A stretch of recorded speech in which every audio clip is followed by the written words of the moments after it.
Tu te souviens de ce jour où tu chantais sous la douche et tu vivais réellement cette performance? C'était comme un concert pour toi. Pour moi, c'était Michael Jackson. Je me souviens ce jour, j'avais 6 ans. Pourquoi je me souviens exactement de ce jour? Parce que ma mère m'avait tapé ce jour. Je me souviens de ce jour que j'avais 6 ans et je chantais. Je chantais, j'ai fermé mes yeux et je vivais réellement cette réalité. Je ne sais pas pour toi c'était quel artiste, mais pour moi c'était Michael Jackson. Il était un peu, on dirait, mon idole en quelque sorte. Donc je chantais. Alors comme tu as vu sur le titre, aujourd'hui on va parler des rêves et des rêveurs. Quand je parle de rêve ici, je ne parle pas de quand ton imagination travaille sous le sommeil, où tu crées une réalité alternative dans ton subconscient. Je ne parle pas de ça. Mais je parle de rêves que tu crées dans la réalité. Cette réalité où tu veux vivre en toute conscience. Cette personne que tu veux devenir. Cette personne à qui tu aspires devenir un jour. Et tu veux vivre cette réalité dans la vraie vie. Repartons en arrière. Vraiment en arrière.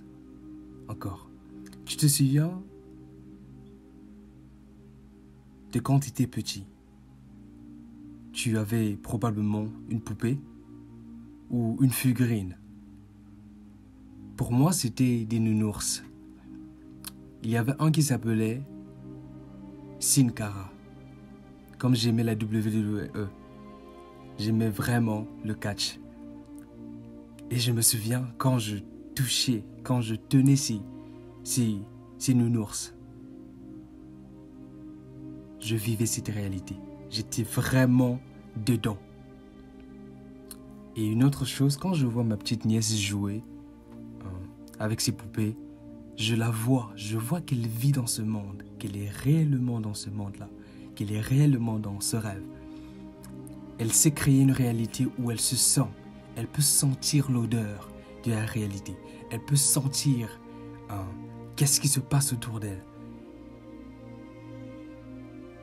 Et ça, on appelle ça imagination. C'est un magnifique cadeau que l'Éternel, notre Dieu, nous a donné. Ce pouvoir d'imaginer, de créer des réalités alternatives. Mais malheureusement, de plus en plus on grandit, on s'éloigne de cette capacité de créer. Je ne sais pas quels sont tes rêves. Je veux te demander une faveur cette semaine. Je veux que tu puisses imaginer. Imagine la vie que tu veux vivre. Imagine la personne que tu veux devenir, cet homme plein de courage, charismatique. Imagine. Essaie de revoir quelles sont les croyances qui ont fait à ce que tu puisses t'éloigner de cette réalité, que tu puisses t'éloigner de cette capacité à créer, à imaginer. Je veux qu'aujourd'hui tu puisses imaginer, que tu puisses reprendre cette imagination. Les gens les plus grands au monde, les gens les plus riches au monde sont ceux qui ont eu la capacité de garder cette enfance, de garder cette croyance que c'est possible d'accomplir. Je veux que tu puisses te dire que c'est possible d'accomplir tes rêves. Je ne sais pas si tu as 40 ans et tu vois que c'est impossible. Peut-être tu veux apprendre à jouer au piano. C'est possible. Tant qu'il y a de la vie, il y a de l'espoir. Alors cette semaine, notre but sera d'imaginer. Quand tu te réveilles le matin, je veux que tu puisses laisser ton téléphone loin de toi. Enlève toute distraction et imagine que tu vis la vie que tu veux vivre. Et vis-la pleinement. Merci, c'était Jérusalem et on se voit à la prochaine.